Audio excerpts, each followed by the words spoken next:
Mathématiques, leçon 7, classe de sixième, les droites parallèles et perpendiculaires, la construction des droites perpendiculaires et parallèles.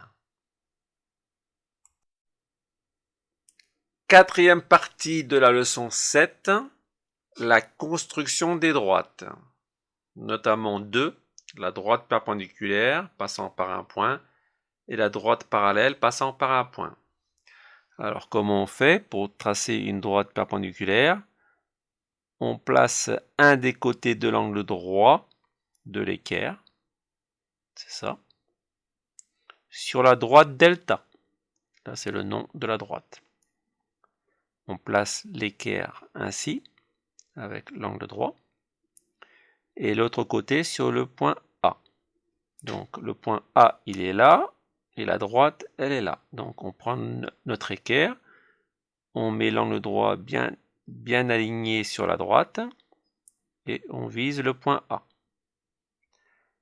Après, on trace la droite D le long du côté de l'équerre, donc ici. On trace.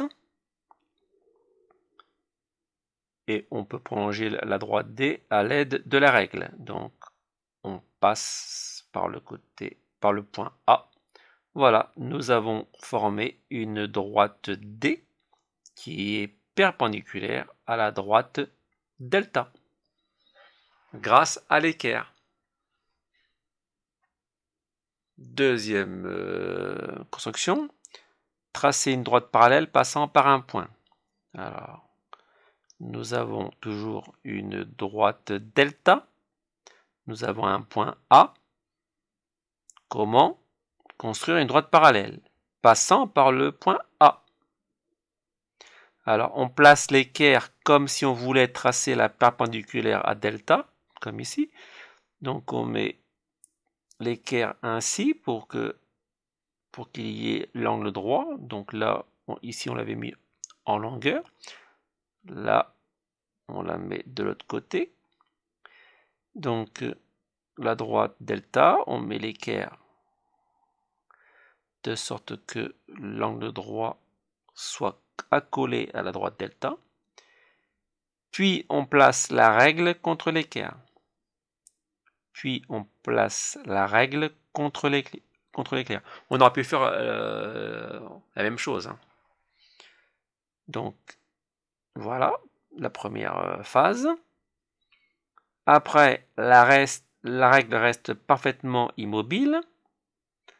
On fait glisser l'équerre le long de celle-ci jusqu'à ce qu'on atteigne le point A.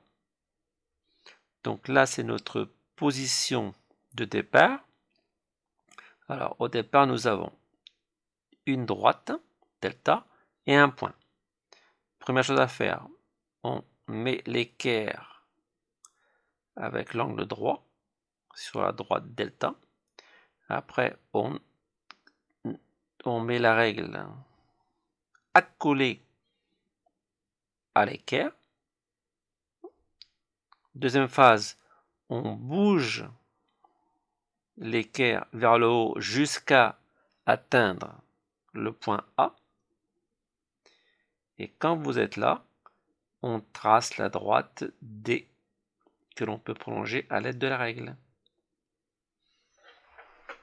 Donc ici, l'équerre était en bas, on l'a fait glisser sur la règle jusqu'à ce qu'elle atteigne le point A. Une fois qu'on est sur le point A, on trace un trait pour qu'il nous serve comme marqueur. Et après, si on veut le prolonger, on prend la règle et on la prolonge. Et là, on sera sûr qu'elles sont parallèles. Pourquoi elles sont parallèles? Puisque nous revenons à la partie 3 sur les propriétés, ici, il y a un angle droit, et ici, forcément, il y aura aussi un angle droit. Et deux droites qui sont perpendiculaires à une même troisième, sont parallèles entre elles. Voilà un exemple concret de l'une des propriétés. Nous avons un angle droit ici et un angle droit ici. Donc forcément, les deux droites, elles sont parallèles entre elles. Donc prenez votre temps à réécouter, à examiner, à regarder et à essayer aussi de votre côté pour bien comprendre cela.